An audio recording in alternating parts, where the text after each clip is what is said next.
ध्रुव को समझ नहीं आया कि विदुर ने अचानक उससे ये सवाल क्यों किया।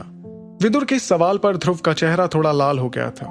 उसने चेहरे पर एक नकली मुस्कान लाते हुए कहा, आचार्य, आप मुझसे ये सवाल क्यों पूछ रहे हैं? इरा तो मेरी छोटी बहन जैसी है।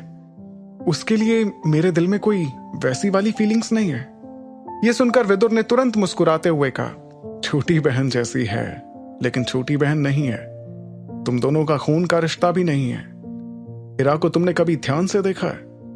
कैसे सारे जवान लड़के पागल हैं उसके लिए, और अभी तक तो वो बड़ी भी नहीं हुई है, तो उसके इतने चाहने वाले हैं। सोचो, जब बड़ी हो जाएगी तब कितने चाहने वाले होंगे। अच्छा चलो, मुझे एक बात बताओ, अगर कल को इरा किसी और लड़के से शादी कर ले तो तुम्हें कैसा लगेगा? इस सवाल का जवाब देते हुए ध्रुव ने कहा, थोड़ा बुरा तो लगेगा, शायद कुछ ज्यादा ही बुरा लगेगा।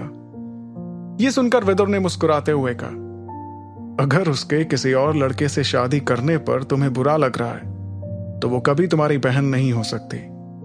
जुबान जितना झूठ बोल ले, लेकिन ये दिल कभी झूठ नहीं बोलता। यह सुनकर ध्रुव शर्म से एक बार फिर लाल हो गया। उसे समझ नहीं आ रहा था कि आचार्य उसे क्या बताना चाह रहे थे, लेकिन उसने अपना सर खुजाते हुए विदुर से कहा, आचार्य, मेरी समझ नहीं आ रहा कि आप कहना क्या चाह रहे हैं।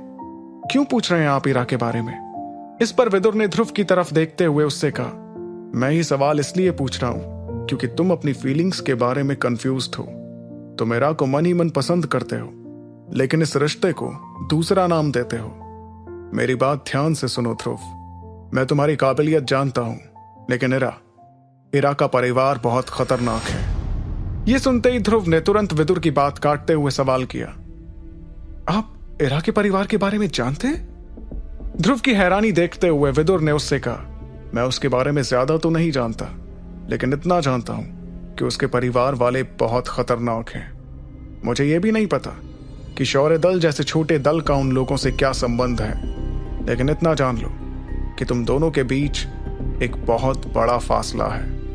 बात ताकत की हो या फिर हैसियत की या फिर रुतबे की, तुम्हारा परिवार इरा के परिवारों से मीलों दूर है। और अगर इरा तुम्हें पसंद करती भी है तो भी उसके परिवार वाले इस रिश्ते के लिए कभी हां नहीं बोलेंगे। यह सुनकर ध्रुव ने अपनी आंखें बंद कर ली। विदुर की बात उसे अंदर तक चोट पहुंचा रही थी। गुस्से में उसने अपनी मुट्ठी बंद की, लेकिन विदुर से फिर भी कुछ नहीं कहा। उसे देखकर विदुर ने अपनी बात आगे कही, मार्कस में सिर्फ ताकत की इज्जत होती है, और जिसके पास ताकत है उसके पास रुतबा होता है। तुमने लारा को तो देखा ही था, वो इसलिए इतनी घमंडी है क्योंकि उसका परिवार इतना ताकतवर है। वो तुम्हें कुछ नहीं समझती, और ऐसा इसलिए क्योंकि वो तुमसे ज्यादा ताकतवर है। ध्रुव विदुर की बात को आहुति की तरह लेते हुए अपने अंदर की आग को जला रहा था। वो भी ये बात जानता था कि आचार्य विदुर बिल्कुल ठीक कह रहे थे, लेकिन गुस्से में उसने अपना आपा नहीं खोया और चुपचाप विदुर की बात सुनता रहा। वहीं विदुर ये जानते थे कि ध्रुव के लिए ये बातें सुनना बहुत जरूरी था, इसलिए उन्होंने इरा के बारे में आगे कहा। इरा का परिवार लारा के परिवार से बहुत ज्यादा खतरनाक और ताकतवर है, इसलिए उनकी नजरों में तुम सिर्फ एक बिद्दी से कीड़े हो। और सच तो यह है कि उस परिवार ने बहुत शक्तिशाली लोग देखे हैं। तुम्हारी ताकत के बावजूद वो तुम्हें कुछ भी नहीं समझेंगे। इसलिए अगर तुम इरा को सचमुच पाना चाहते हो तो तुम्हें इतना ताकतवर बनना होगा कि उनकी रूह तक कांप जाए। अगर तुम ऐसा करने में कामयाब हुए तो तुम्हारी दिली इच्छा हकीकत भी बन सकती है। यह सुनते ही ध्रुव ने अपने दांत पीसते हुए विदुर से सवाल किया, क्या फ्लेम मंत्रा सीखने से मैं इतना ताकतवर बन पाऊंगा? इस पर विदुर ने तुरंत ध्रुव से कहा, सिर्फ सीखने से नहीं, अच्छी तरह उसका इस्तेमाल करते हो तो शायद बात बन सकती है। ध्रुव ने देखा कि विदुर उसे ही घूर रहा था। फिर ध्रुव ने एक बार फिर अपनी आंखें बंद की और इरा के बारे में सोचने लगा। उसे इरा की खूबसूरत आंखें और उसकी मीठी आवाज याद आने लगी। उस आवाज ने जैसे ध्रुव को थोड़ा मजबूर बना दिया था। उसने कभी सोचा भी नहीं था कि इरा एक दिन उससे दूर भी जा सकती है। इस एहसास ने उसके दिल को खोखला बना दिया था। उसने गहरी सांस लेते हुए विदुर से कहा, इतना कहने के बाद भी आप कहते हैं कि आप ज्यादा कुछ नहीं कहेंगे। यह सुनकर विदुर के गंभीर चेहरे पर एक मुस्कुराहट आ गई। उन्होंने उसी मुस्कान के साथ ध्रुव से कहा, मैं तो सिर्फ तुम्हारा भला चाहता हूं। सच कहूं तो खतरा बहुत ज्यादा है। लेकिन मेरी दिली इच्छा यह है कि तुम फ्लेम मंत्रा सीखो। यह सुनकर ध्रुव चुप रहा। उसे समझ नहीं आया कि वो क्या करे। तभी विदुर ने उसे अपनी इच्छा की वजह बताते हुए कहा, मुझे ऐसा इसलिए लगता है क्योंकि तुम्हारी आत्मा दूसरों से बहुत ज्यादा ताकतवर है। ये कहते ही जैसे अचानक विदुर को कुछ याद आया और उन्होंने बात से भटकते हुए कहा, मेरी आत्मा भी बहुत ताकतवर है और तभी इस हालत में मैं तुम्हारे सामने खड़ा हूं, लेकिन मुझे ऐसे जीना बिल्कुल नहीं रास आता। हर दिन कितना नकली, कितना खोखला महसूस करता हूं मैं। मेरी भी इच्छाएं हैं, इसलिए मुझे अब शरीर की जरूरत है। यह सुनते ही ध्रुव हैरान हो गया। उसने थोड़ा परेशान होकर विदुर से कहा, शरीर की जरूरत है? जितना मुझे पता है मरे हुए लोग वापस जिंदा नहीं हो सकते, है ना? ध्रुव का सवाल सुनकर विदुर ने हल्की सी मुस्कुराहट के साथ जवाब दिया, आमतौर पर तो नहीं, लेकिन फ्लेम मंत्रा से यह किया जा सकता है। यह सुनकर ध्रुव और ज्यादा चौंक गया। क्या फ्लेम मंत्रा से मुर्दों में जान भी फूकी जा सकती है? ध्रुव को इतना हैरान होते देख विदुर ने उससे कहा, अगर फ्लेम मंत्रा में महारत हासिल कर ली जाए तो 2 दिव्य रोशनियों को जोड़कर उनसे तैयार शक्ति को रखने के लिए एक शरीर बनाया जा सकता है, और ऐसे शरीर से मैं वापस जिंदा भी हो सकता हूं। सच कहूं तो इतने साल उस अंगूठी के अंदर के अंधेरे में हमेशा उम्मीद थी कि कोई तो आएगा जो अपनी सच्चाई और ताकत की वजह से मुझे इससे बाहर निकाल पाएगा।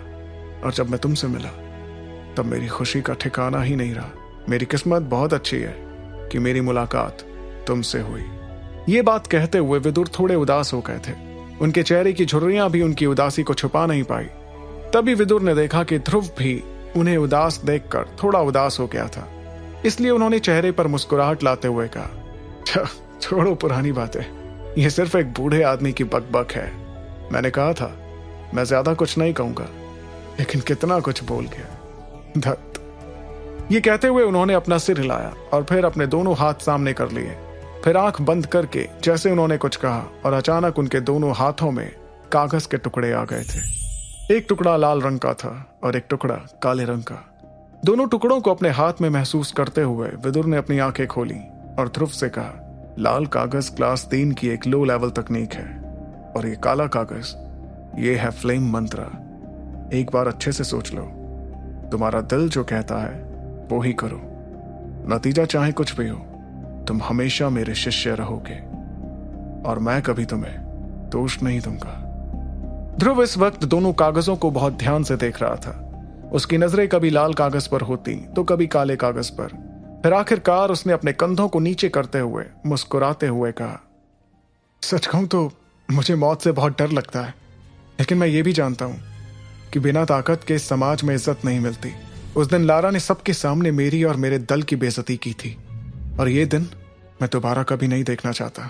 इतना कहते ही ध्रुव ने तुरंत उस काले कागज की तरफ अपना हाथ बढ़ाया और उसे छू लिया। जैसे ही ध्रुव ने उस कागज को छुआ तो उसके दिमाग में जैसे उस कागज में भरा ज्ञान अपने आप जाने लगा। विदुर ये देखकर बहुत खुश हुए, इतने कि उनकी आंखों में खुशी के आंसू भी दिखाई देने लगे।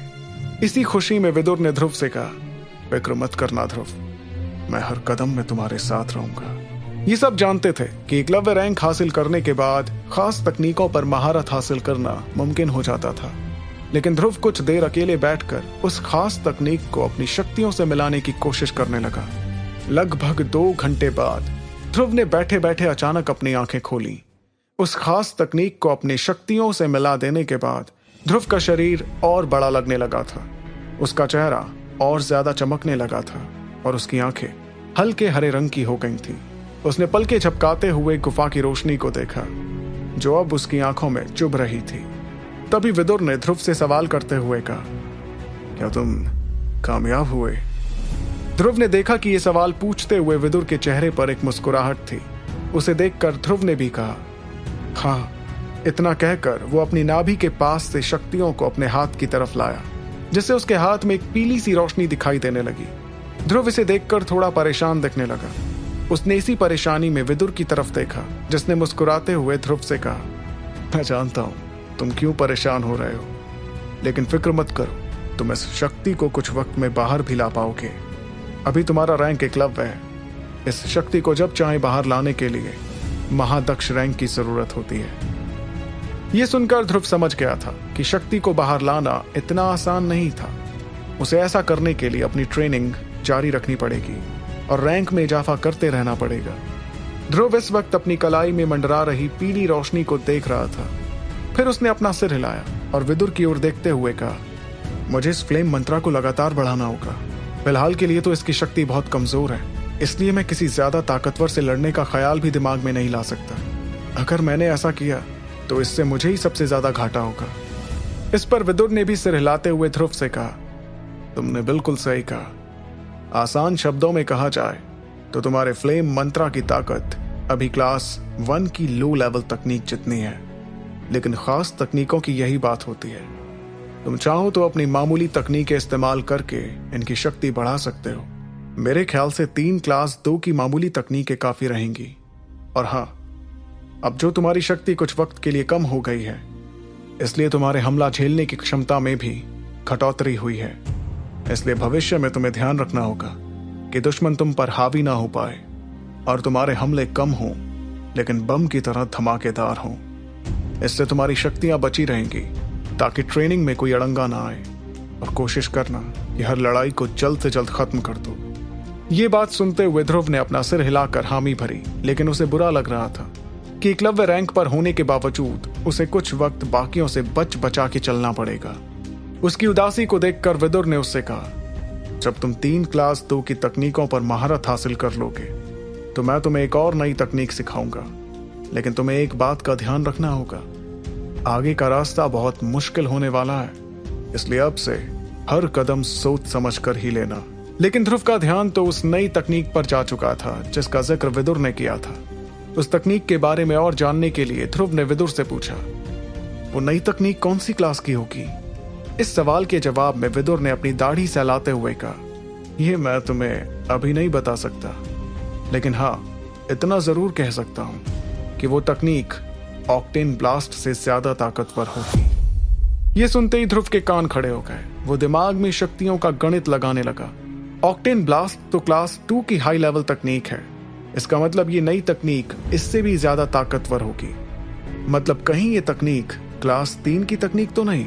वैसे तो क्लास 3 की तकनीक क्लास 2 की हाई लेवल तकनीक से सिर्फ 1 रैंक आगे थी, लेकिन दोनों की शक्तियों के बीच का फर्क बहुत ज्यादा था। अगर किसी के पास ज्यादा पैसे और अच्छी किस्मत होती तो क्लास 2 की हाई लेवल तकनीक हासिल कर पाना इतना भी मुश्किल नहीं था। लेकिन क्लास 3 की तकनीक अमूल्य थी। ऐसा कहा जाता था कि ओहान साम्राज्य में एक बार एक क्लास 3 की तकनीक का दाम 10 लाख सोने के सिक्कों तक पहुंच गया था। इतने सिक्के पूरे साम्राज्य की 1 साल की आमदनी थी। इसका मतलब साफ था कि भले दोनों के बीच सिर्फ 1 रैंक का फर्क था, लेकिन अगर दाम की बात करें तो क्लास 3 की कीमत क्लास 2 की लगभग 100 गुना थी। इस बारे में सोचते हुए ध्रुव की इच्छा हुई कि वो तुरंत इस तकनीक को सीखे। उसने विदुर से सीखने की जिद करने का सोचा, लेकिन वो जानता था कि विदुर भी कम जिद्दी नहीं थे। इसलिए अपना ध्यान भटकाते हुए ध्रुव ने अचानक विदुर से पूछा, आचार्य, क्या मैं भी हकीम बन सकता हूँ? ये सुनकर विदुर थोड़ा हैरान हुए, लेकिन फिर उन्होंने ध्रुव के सवाल का जवाब देते हुए कहा, छोटे दल के लोग हकीम नहीं बन सकते। वैसे छोटे दल से याद आया, तुम्हें लारा से अपनी शर्त तो याद है ना? इस बात पर ध्रुव ने तुरंत अपना सिर हिलाते हुए हामी भरी। ये देखकर विदुर ने उससे आगे कहा, मैंने इसलिए ये सवाल किया क्योंकि तुम्हारी 3 साल वाली शर्त का आधा वक्त तो गुजर चुका है। मेरे ख्याल से अब तुम्हें मैसेडोरिया छोड़ देना चाहिए, क्योंकि यहाँ रहकर तुम उसे कभी नहीं हरा पाओगे। इसलिए मैं तुम्हें ट्रेनिंग के लिए यहाँ से दूर ले जाना चाहता हूँ, पूरे 1 साल के लिए। सुपर योद्धा के सारे एपिसोड्स को सुनने के लिए डिस्क्रिप्शन में दी लिंक से डाउनलोड करें पॉकेट FM ऐप।